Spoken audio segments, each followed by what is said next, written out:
right, welcome back to another episode of TimeOut with the SportsDr podcast. As always, very glad to have you back for another week. And I'd like to introduce you to another phenomenal guest today. We have Mr. Ben Troupe, who is an author. He's a son, he's a father, he's a motivational speaker. You might know him as a former Florida Gator, where he was a first-team All-American, or doing his professional NFL career with both the Tennessee Titans and the Tampa Bay Buccaneers. So, hey, welcome to the show today.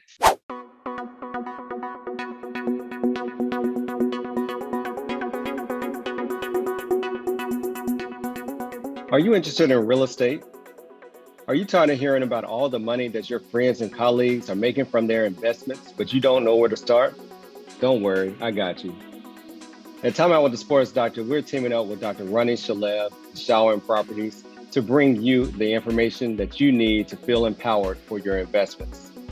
Dr. Ronnie Shalev is an ER physician turned co-founder and CEO of Shalwin Properties.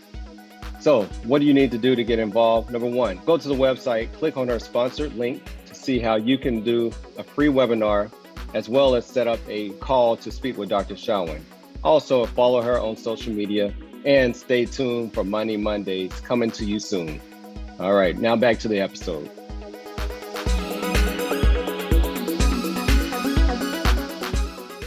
Hey man, thank you for having me on, Doc. Man, looking forward to the conversation. Absolutely. So, we got to chat a little bit before I hit record. And like you said, you're a country boy, right? Like sweet tea and shade trees. So yes, sir. Tell us about growing up in Georgia. Oh, so I'm from a little small town, Swainsboro, Georgia, about an hour south of Augusta, I want to say an hour to the west of Savannah.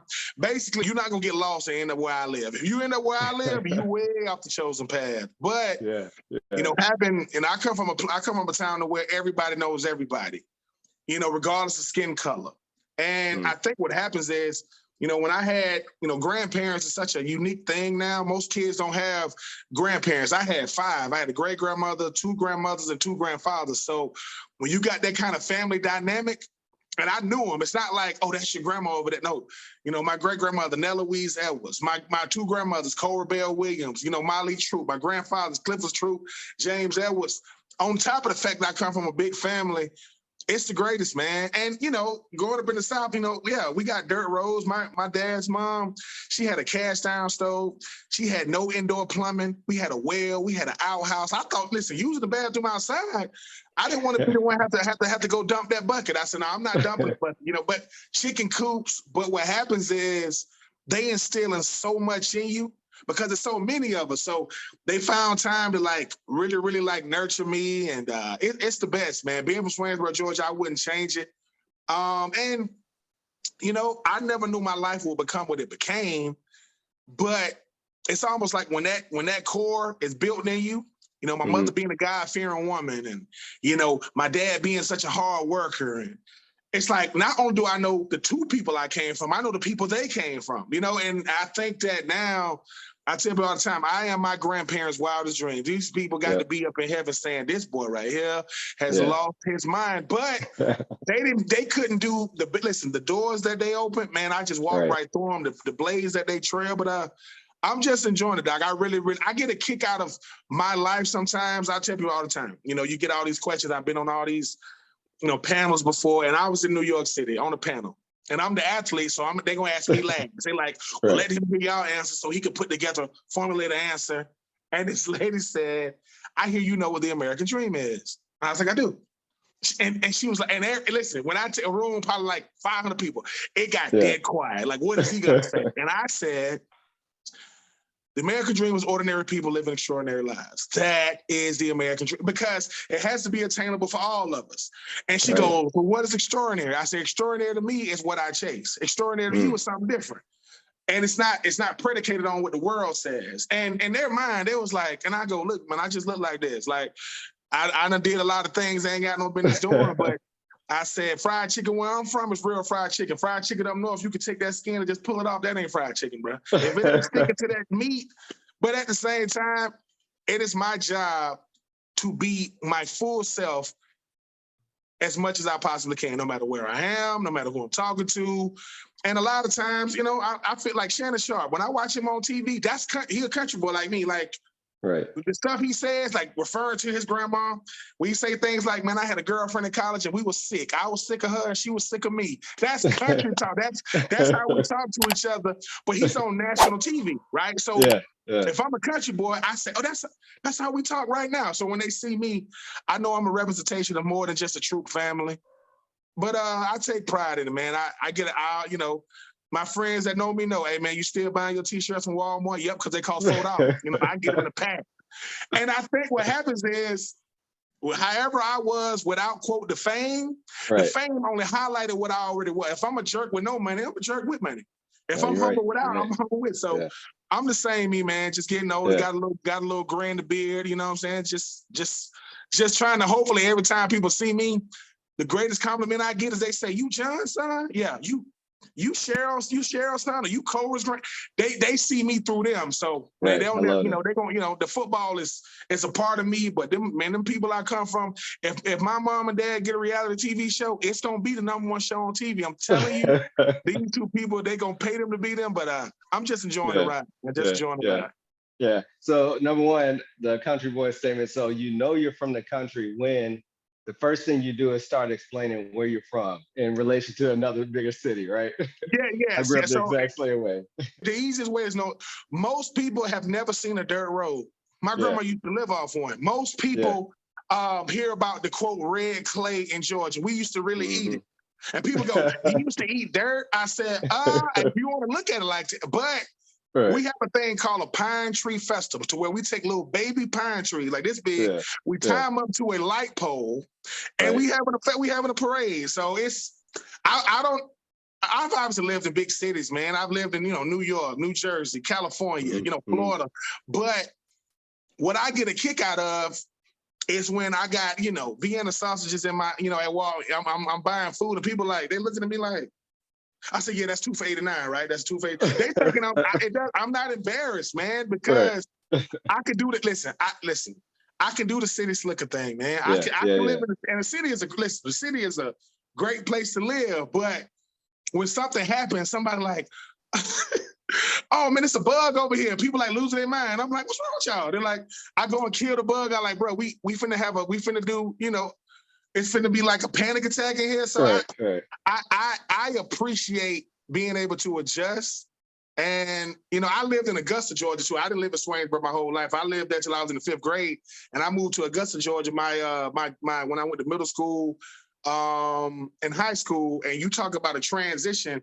I tell you this all the time. I only was able to make it at Florida because I went to Augusta first. If I go to Gainesville, now mind you, Gainesville ain't no metropolitan area now. It ain't Miami. It ain't Fort Lauderdale. But culture is a real thing, man. So being around I went from a town, because Swansboro is not a city, it's a town. Right. I went from a small town to a big city, to where I went from knowing everybody to knowing nobody.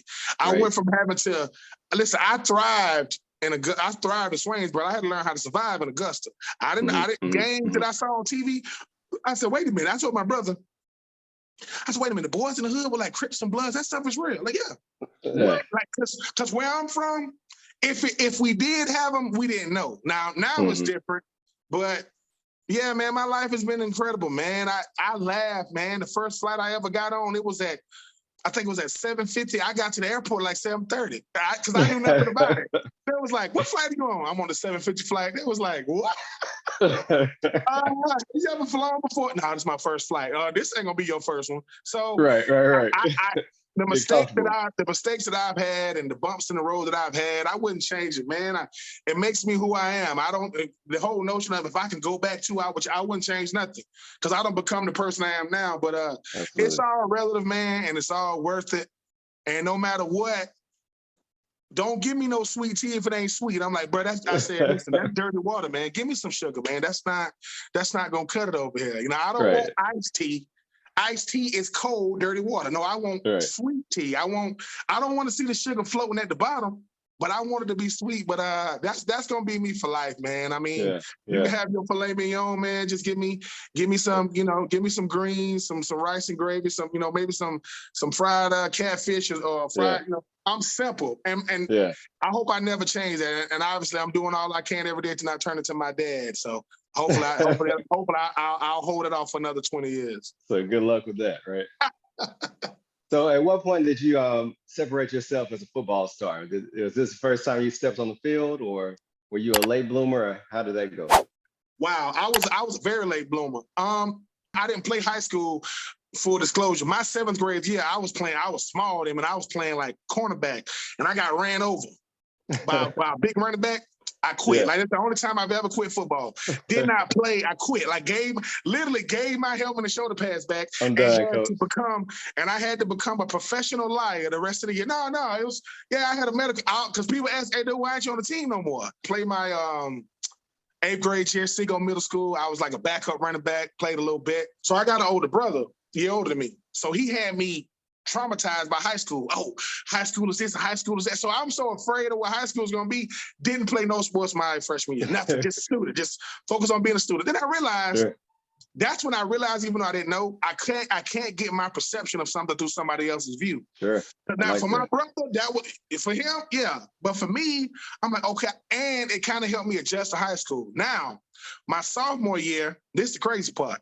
My sophomore year, I went from, and this is no exaggeration, I went from probably 5'9", 5'10" to like 6'3" over a summer. My mom's like, I got a tall mom. My mom like 5'8". My mom said I went to sleep, and when I woke up next day, she was looking up at me like, what? Like overnight. So, the coach is like, hey, you gonna play or you gonna play? Yeah. So I started at tight end, didn't even know what tight end was until I played it. I'm like, what is that?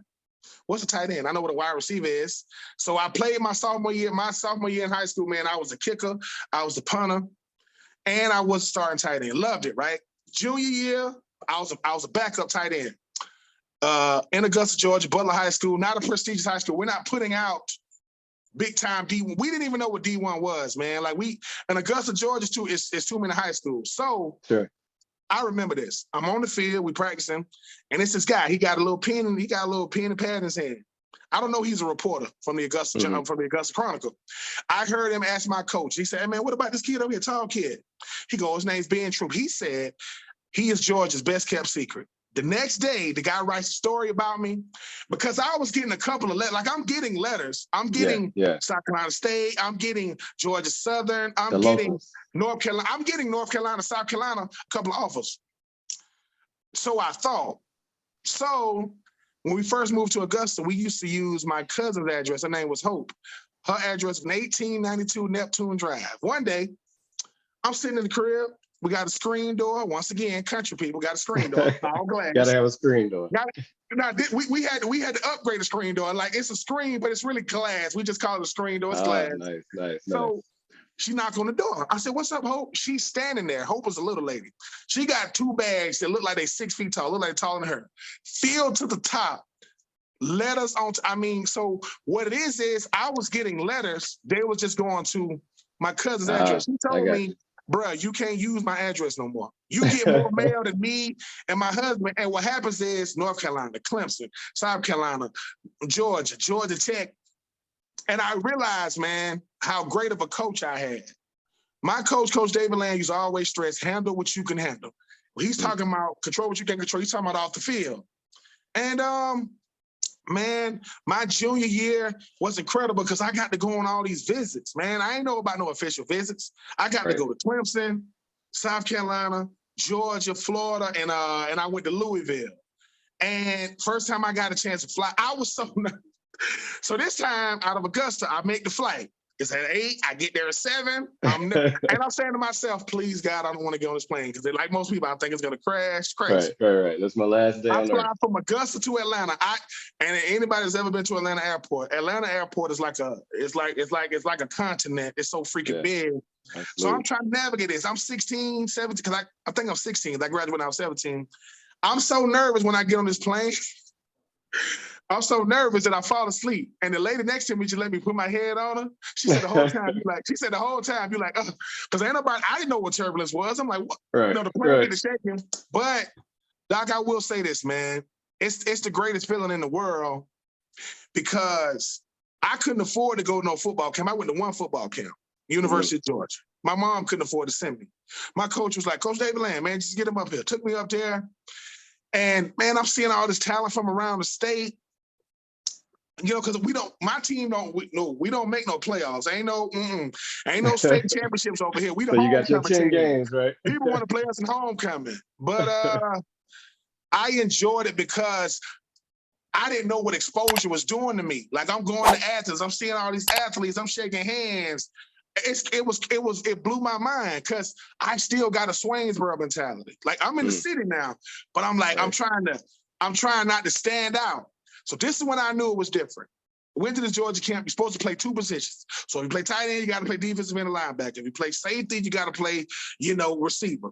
I'm over there with the tight ends. They finna say, all right, defense positions. I'm getting ready to run over to they go, no. You stand over here with me. What you mean? No. Like, I didn't realize how tight Georgia was recruiting me.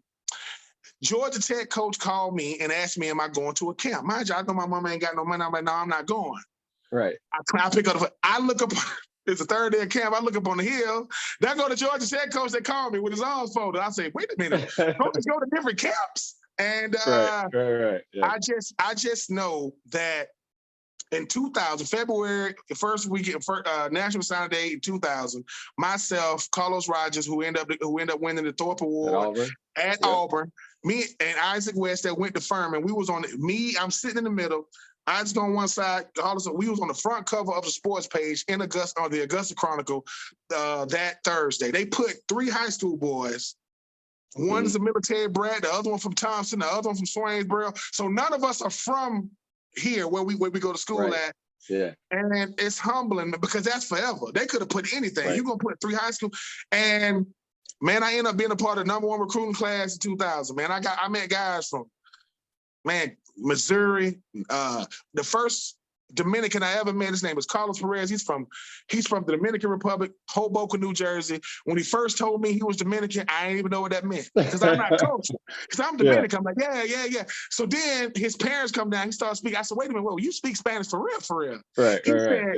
He said, that's my first language. I said, you had to learn English? And he goes, yeah. I said, how did you learn English? Without bad eye, he said, Sesame Street. That's how I learned English. And I told him, I said, as your homie, don't tell nobody else that. Why? They're not gonna receive it the way I received it. But it's to this day, I let exposure be my teacher. I don't try to limit anything. I don't try to hold myself back because I wasn't hesitant to get on that plane. I got to go to Louisville and all these different places because I wasn't Coach Pugh, the head coach of South Carolina State that just beat Jackson State in the Celebration Bowl, was at South Carolina. He drove to my house in Augusta and drove me back to South Carolina.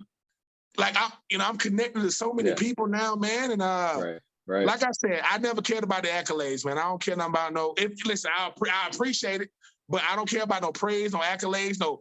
I'm not walking around with my stats on the back of no shirt. I just know that when you think about the Troupe family name in Augusta, college, NFL, we enjoyed it, man. We didn't do it for the clicks. I didn't do it for no, look at me. I just had fun, man. I did the best I could with the time I was given. I ain't create no enemies. I didn't have no animosity, but I laugh at it to this day, man. People still send, cards and stuff to my house to sign them and send them. It's crazy, man. My life would have been just fine being just fine. God saw something different. And here I am, man, just doing my best to make sure that platforms like yours, I make myself available for. And I appreciate that because what I'm hearing you say is that you never lost that common touch, right? You've been in the rooms with the big dogs. You've been in the rooms with the NFL execs, but you would rather sit at your table, in Swainsboro, Georgia with your family, because that's what means the world to you, and some people let money change, let fame change you.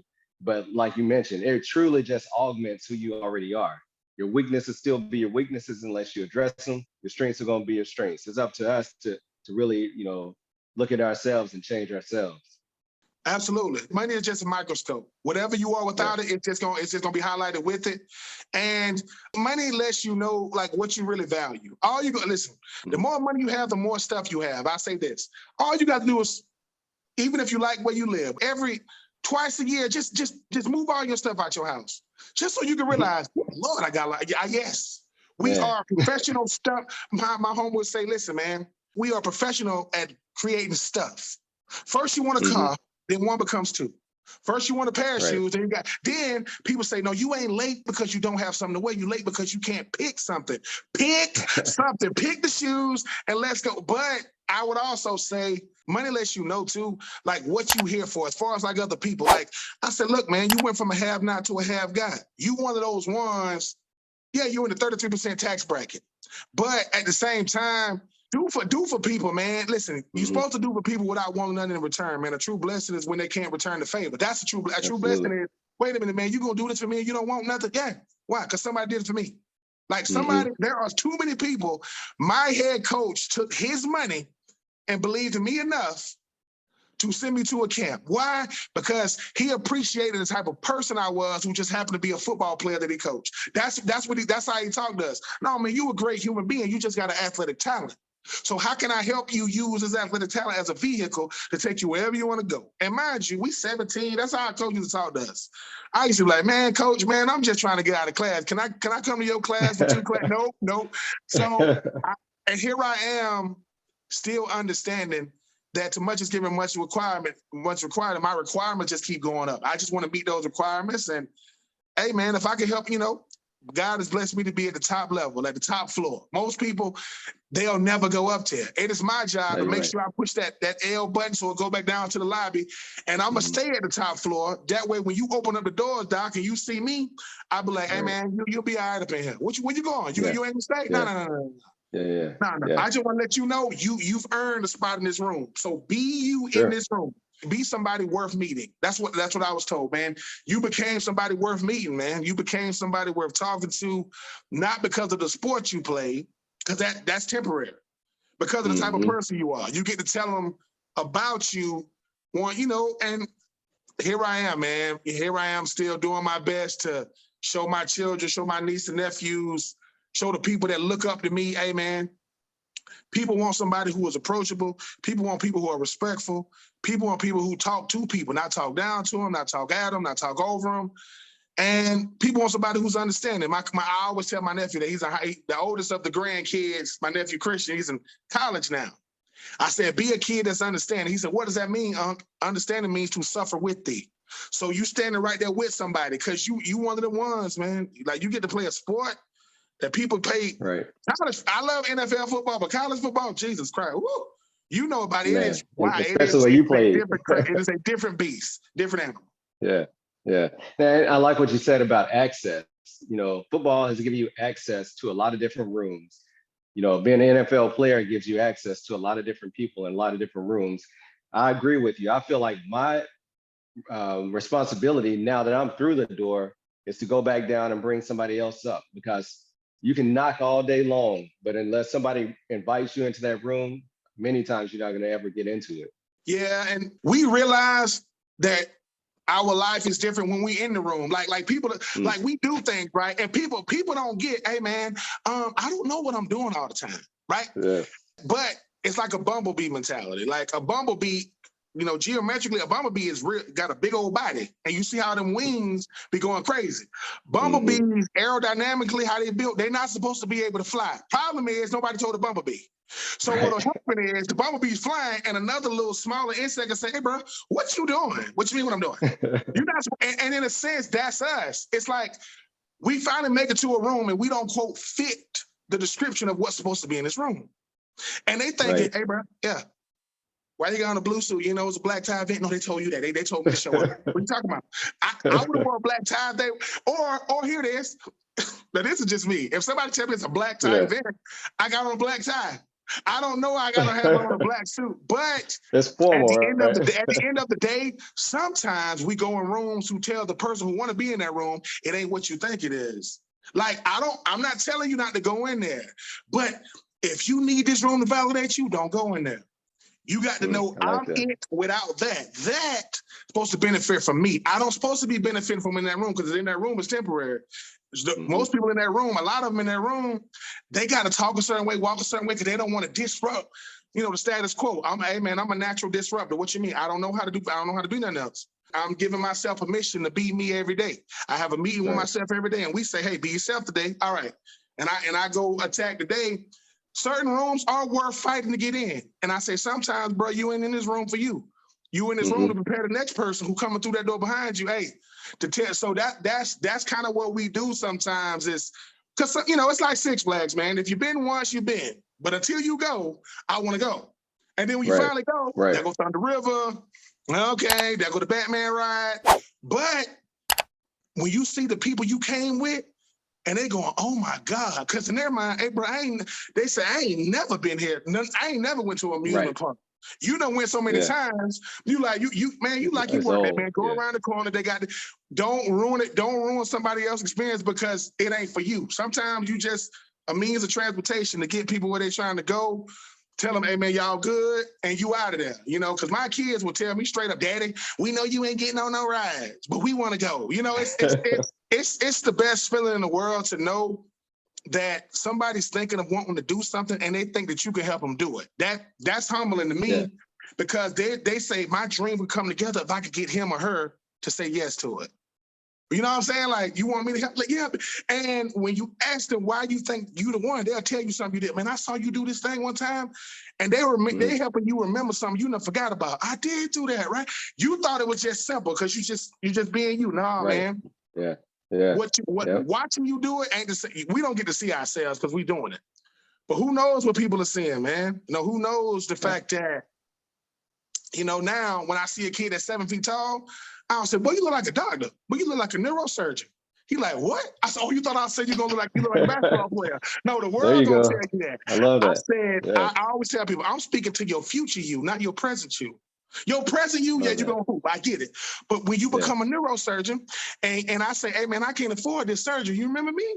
Yeah, I need that discount. I want a good surgery. It's stuff like that, man. It's knowing that if I know who I am before I step out my house, man, I got a better chance of attacking the world because the world gonna attack me. It's gonna say something to me every day. But at the same time, because quote, when you say I'm Dr.Derrick, you it's like this. You a doctor? I'm sorry. Yeah, last time I checked, I went to school for it. I went to medical school. It's crazy when they go, you're the doctor? Yeah, my name tag says it. I think so. It's sometimes, man, I say, hey, man, I said, listen, we get a chance to do what we always wanted to do, but anything worth fulfilling, man, you got to bring somebody with you. I don't want to, I try not to do stuff by myself because I don't want to be everybody, crowded around saying, Benny, tell me, Uncle Benny, Daddy, tell me what happened. No, you tell me. You was there with me. It's better to just sit there with your arms folded. And all you doing is validating the story. You saying, no, we did not go. We went this way. That's what I've learned is as many people as I can bring with me because my life is a dream, man. It's crazy. We were talking about my book early, man. It baffles my mind, man. It really, really baffles my mind because like I said, God knows what he's doing. I don't know what he's going to do with me, but I ain't gonna get in his way with doing it. Right. And hopefully, man, I tell people all the time, man, you at a restaurant and you order something and you waiting on your meal. I'm the meal that come out before, but I'm steaming. You say, what's that? You don't even know what it is until the steam coming off the plate. I'm that. I'm that. Yeah. I'm hopefully, that. so, and that's all it is, man. I ain't trying to compete with nobody, man. I saw one of my favorite, Ryan Clark and Fred Taylor and Channing Crowder. I used to play with Channing Crowder in Florida. What they doing with the pivot, how they gotten all these guys. When Kevin Hart said the real ones, there is no competition. The real ones, they just want to work. I don't care who get the biggest check. I don't care who get the most praise. Dr. Burgess said he didn't even tell me when and where. I don't need, hey man, we can negotiate, man, whatever you think I'm worth. Really? Yeah, I'm a different kind of negotiator, man. I don't know. Listen, nobody ever know we did it. Nobody ever know we negotiated anything. It ain't that serious to me, man. I don't want to eliminate an opportunity because I got a certain dollar sign attached to man. Listen, my kids are money magicians. They make my money disappear. You hear me? I have it. No matter how big or how small. It's gone. So it's all good. It's all good. Yeah. So, anybody that's listened to this interview understands the first part of your book title, Uncommon, right? So your book, Uncommon and Unfinished, tell us about what it's about. The Sabre training bat is like no other training bat you've ever used before. So the purpose of the Sabre training bat with its modified barrel is so that you can perfectly sequence and get behind the ball, getting the bat on plane sooner, creating less miss hits, more line drives, higher batting averages, and more exit velocity. The Sabre training bat is the #1 training bat on the market. Sabre Bats, the training bat that's going to take you to your best swing.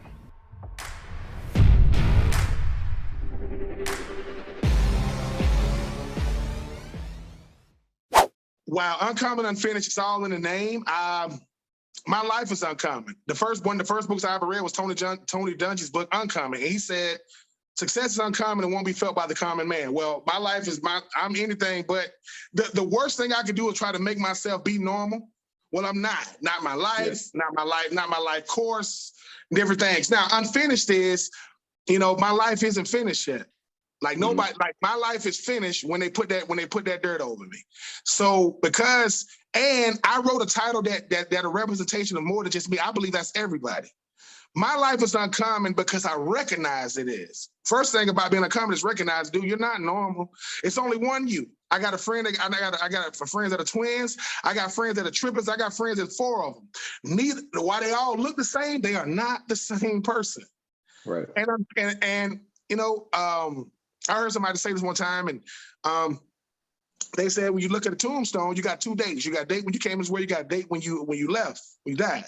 That dash in the middle is your life. So unfinished is just fighting for that dash, man. Fight for your life, because when you get to the end of your life, they ain't gonna be talking about how many patients died. They're gonna talk about how did Derrick make us feel.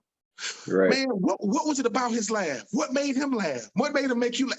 So that's what they're going to be talking about. My life, man, they're going to talk about the football stuff real quick. Oh, he played football? But this is who he was. Mm-hmm. This dude, would give you his first, because the world tell you, give you your last. I give you my first, man. Why would you give me that? Because, man, I don't want to stay the same.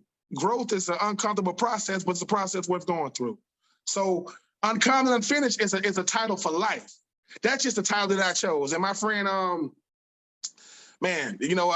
Drummer, he the one that came up with the title. I met him at East Georgia State College at Swainsboro, where I'm from. I was speaking there. He was my liaison on campus. And this boy called me in the middle of the night. I read his book that he gave me. He called me in the middle of the night and told me, hey, man, this is, he said, man, God woke me up and told me, man, I wanted to be uncommon, unfinished. So he wrote the foreword. I said, I'm only going to call it uncommon, unfinished if you write the foreword. And he did it. And BJ Bennet, that's the guy that introduced me to radio. Remember, I was telling you before the show. So the one that introduced me to us so to show you how we are interconnected, BJ Bennet is a diabetic. All he's ever done, he's the editor of southernpigskin.com. It's a Southern college football website talking about the SoCon, the Sun Belt, the AC, the SEC.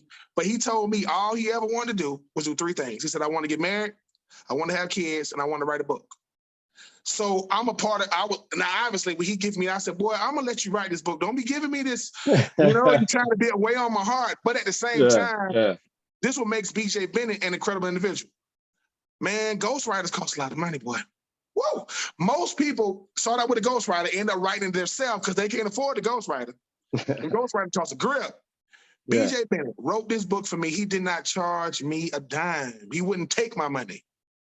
And he's on, so I made sure when you see Uncommon Unfinished, the Ben Troupe story with BJ Bennet, making sure, because he's a part, we a part of, I just believe that there's somebody's destiny who I'm attached to. If I don't make it, they don't make it, because we gonna have to intersect at a certain point. I want to make sure I'm ready. And I didn't know I was gonna meet this dude named BJ Bennet. His family are big time. His family is Florida State fans. His grandmother is a Florida fan. The book is a gigantic thank you note letter to every person, place, and thing that I had to deal with. I got teammates in there that weren't household names. They weren't Pro Bowlers. They weren't Super Bowl, but Ben Hartstock played tight end for the 2002 Ohio State team that beat the Miami Hurricanes way back when. Grew up on a farm. When I told him he was, because I had him on my show, when I told him he was in my book, he said, Ben, I appreciate that. He said, because I never thought I made an impact on any team I was on. I don't think that any player remembered me. I said, well, I know one that remembers you, because he helped me realize who I was again. I'm a team player. Football taught me that I'm a team player in life, not just on the team, in like sports, that. and it's the greatest. It's the hardest thing about a book is trying to put everybody in it. Because once you start doing it, oh my God, what about this person? What about that person? And I try to highlight as many people as I can to say thank you, from coaches, the teammates, the trainers, to academic advisors. It's so many people, but I feel great about the finished product because who knows? If God allowed me to write other books, I feel great about it because I didn't have to sensationalize anything. I didn't have to make up anything. I didn't need anything to make you go, huh, or wow. It's my life. It starts from the very first line of my book is, I promised my daddy I would never go to jail. That's the very first line. Because my daddy was in jail my whole life until I became an adult. So my destiny was supposed to be behind bars. Then my dad also had a drug addiction. So he went from battling, freedom to battling, drug addiction. So, and this is my hero. And I learned a lot by myself through my pop. So my Uncommon Finish, it's a love story between a father and a son he's trying to figure his life out. I'm trying to figure my life out. Do I love him? Do I hate him? Do I despise him? And then one day we sitting in the car and my daddy just let it all out. My daddy said, son, I apologize to you. The things I said to you, and what happened was, Dr. Burgess, people think forgiveness take a long time. Man, it can happen like that. When my daddy said what he said to me, it all went away. I guarantee you, without that conversation, I don't know if I'm sitting here talking to you, because the man that gave me life gave me my life back. So the man that I came from gave me in a conversation. And so now my dad showed me in that moment, vulnerability might be the best ability I have. I don't know if it's going to be the best ability for somebody else.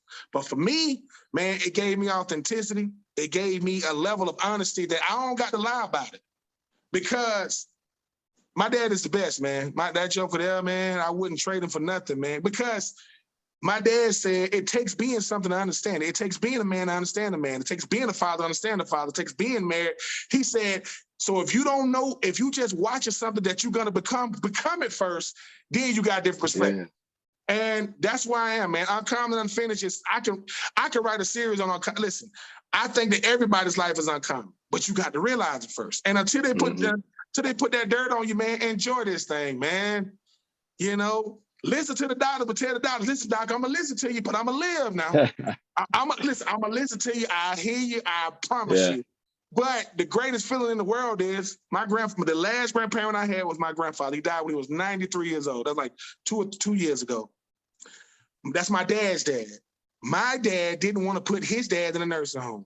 He did not want to do it. So my dad lived in Swainsboro. My grandfather lived in Vade. They would go, him and my two uncles, my Uncle Robert and my Uncle Clifford, they would go up there and look after their dad. They would take turns. It came time for my dad. My daddy said, my mama couldn't understand. Just put him in it. My mom telling my dad, put him in a home, put him in a home. No, Cheryl, I can't do it. Finally, he said, I'm going to do it. He said, he made a tough decision to put his father in a nursing home because he just we don't have the manpower or the hours to watch over him. My dad goes to the facility, call him, Mr. Troupe, find a facility for your dad. He goes to the facility. My daddy looks down and he just balls up. And the lady goes, the lady who's in charge of putting your father in a home, her name is Adrian Bellinger. And my dad just lost it. They said, do you know who Adrian? They said, you know who Adrian Bellinger is? My dad said, yeah, that's who he said. That's my daughter. When it came time for my grandfather to get put in the home, his granddaughter was overseeing it. So my granddad had the best care there is because his granddaughter is the boss. Now, my granddad was giving him hell, Dr.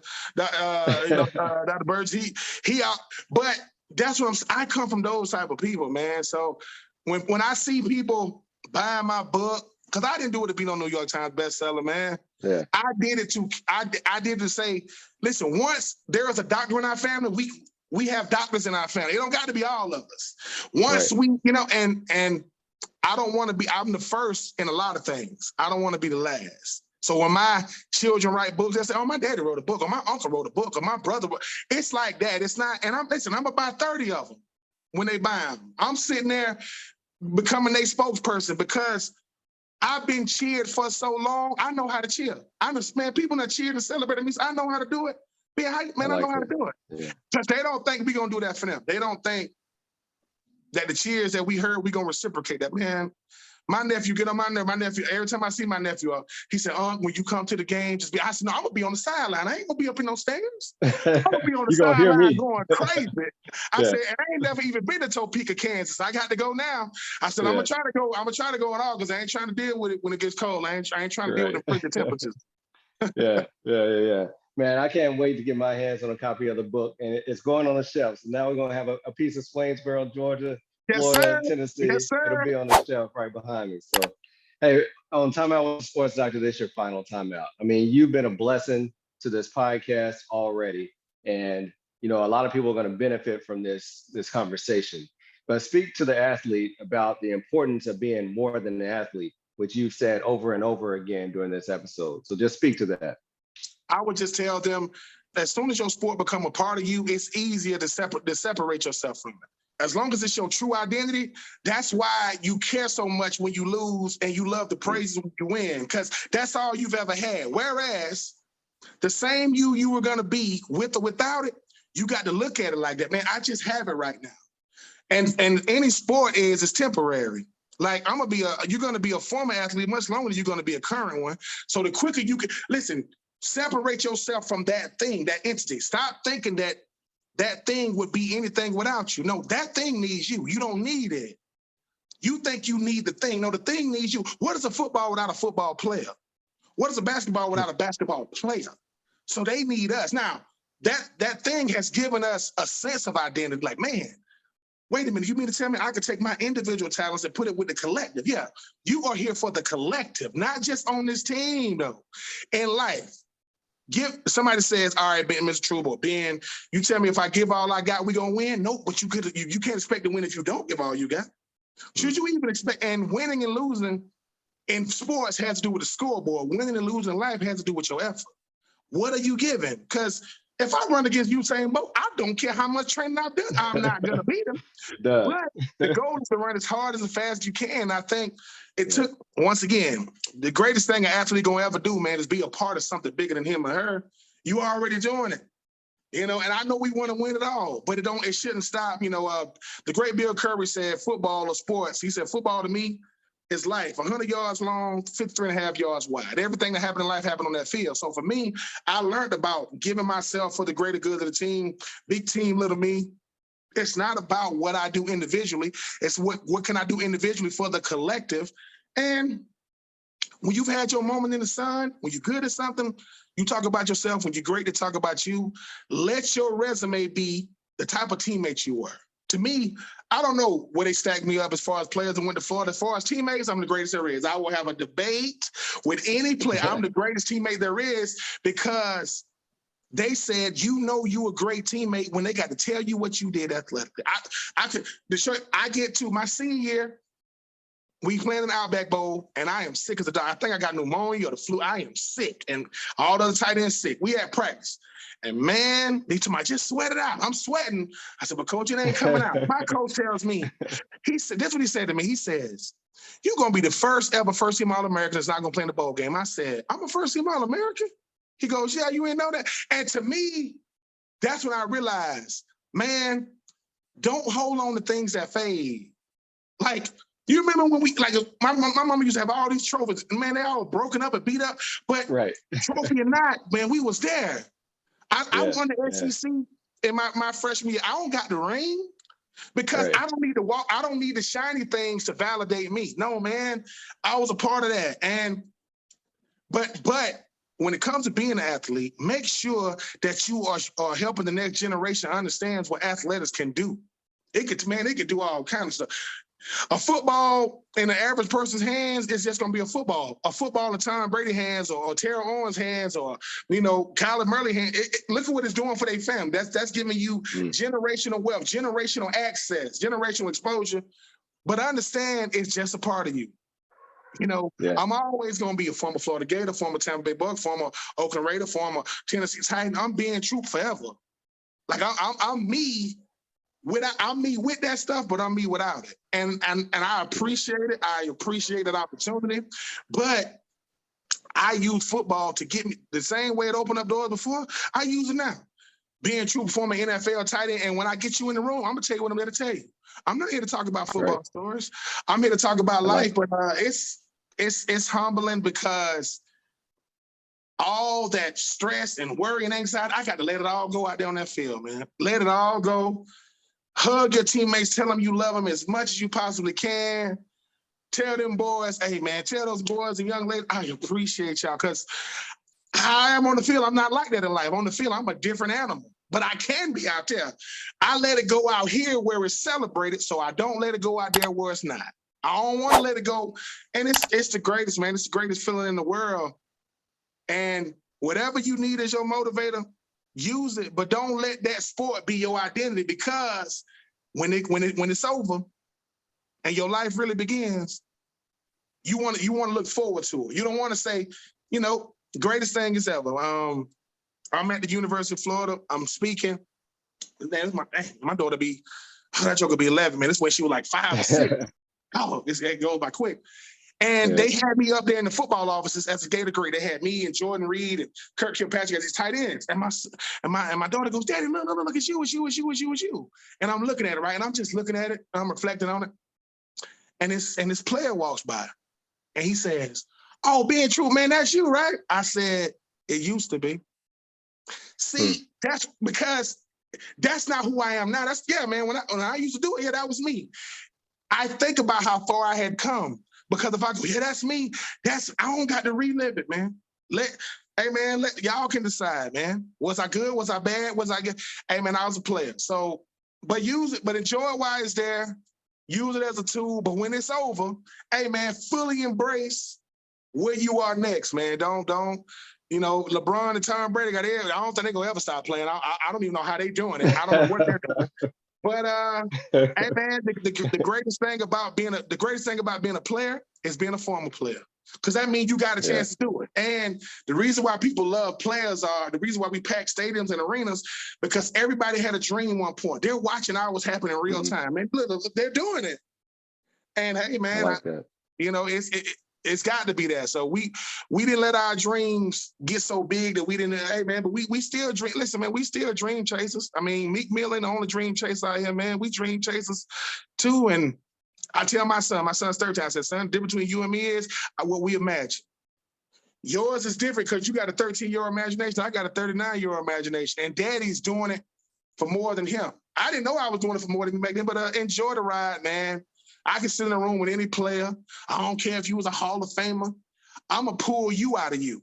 What I do better than anybody else is I resonate with anybody because I had 5 grandparents. You see what I'm saying? So older people don't speak baby. My grandma said don't sugarcoat nothing but a cake. You know what I'm saying? You're going to be wearing 3 shoes, 2 on your feet and 1 up your back. Like, that's how they talk to me, right? And the thing is, so now I say, listen, while they thought they was getting an athlete, they was getting an individual that played athletics. That's what they're getting. Yeah. And hey, man, and we all over, man. We do whatever, man. We all, listen, we got athletic stories for days, but who we are as people are just as intriguing. People like Von Miller got chicken coops. We don't care about no chicken coop, but Von Miller chicken coop, we'll look at it. And he just happened to name all his chickens his teammates, So, and embrace your weirdness, man. Whatever, if people call you weird, say, hey, man, I embrace it. Whatever you think I'm weird at, that just means you watching me be me in real time. I ain't afraid to be me in real time. Yeah. I love that. Hey, well, tell everybody how they can, number one, get your book and how they can follow you in your story and your journey. Definitely go to BenTroupe84.com. That's BenTroupe84.com to get a copy of my new book, or I ain't even new no more. My book, Uncommon and Unfinished. If you don't want to go there, you can go to Barnes & Noble's, Books A Million, Target, Walmart. Every time I look at it now, man, these are the bookstores that I know. Always follow me at BenTroupe84 on all social media handles, at Pigskin Radio for my show, and 84 Reasons, my podcast on Gators Collective, and I got my own nonprofit called The Uncommon Crew. That's theuncommon.com. It's just an enrichment program for high school boys, just trying to use exposure as a tool. And man, if anything, man, just follow me so you can see something about me to make you want to be you. Like, don't follow me to watch me. Follow me to say, wait a minute, man, that dude, be yourself, man. Like, I don't know. Listen, I am an expert at being Benjamin. I'm an expert at being me. Now I ain't an expert.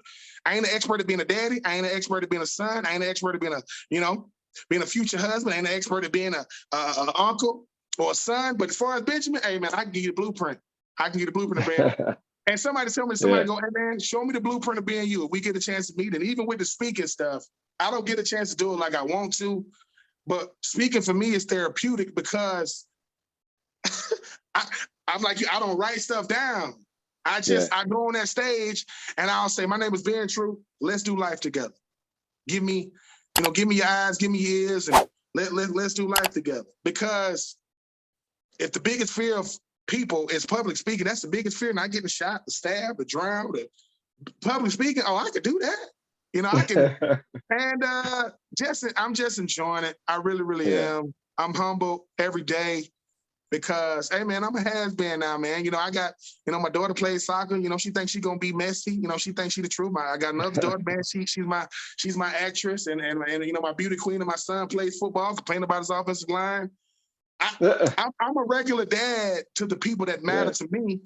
And whoever I matter to outside of my, my people, hey, man, I want to hopefully, listen, I'm always going to sign autographs. My daughters don't love it. I still sign autographs. People want them. Hey, can I get an autograph? Like, or a selfie or whatever. It's fun. It's fun embracing being who you are. And, hey, man, I don't need nothing for that. I'm not a person that care about money or fame or prestige or prosperity. I care about being the best me I can for as long as I can. Because when it's over with, if I'm married, ain't nobody back. They ain't gonna have no conversation over there in the corner about me. Do you want to keep him on the breathing machine? Nope. You're not putting me on no breathing machine. If it's time for me to go, I'm out of here.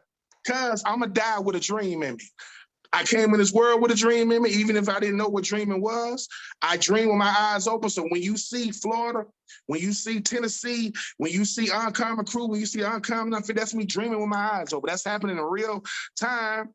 I'm gonna have a dream in me. I'm gonna take my last breath, hoping to do something for somebody else. Because those are the type of people I come from.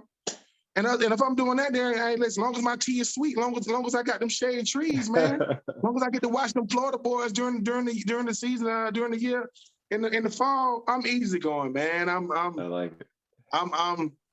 Listen, better you be the doctor than me, because you don't want me walking out. You don't want me, Dr. Troupe, page of Dr. Troupe. You better hope I'm late. You don't want me walking out. Hey, dream with your eyes open. I love that. Well, hey, thank you for blessing this podcast, and we're definitely going to keep in touch. Yes, sir. Appreciate it. Thank you for continuing to support this podcast. If you enjoyed this episode, then please leave a 5-star review. And if you haven't done so, subscribe so you continue to get the updated episodes. Until later, peace. Hey, TimeOut with the SportsDr. Keep our head right in the game. We ain't never stopping. You are now tuned in. Trust you don't want to miss. This is where life, sports, and medicine.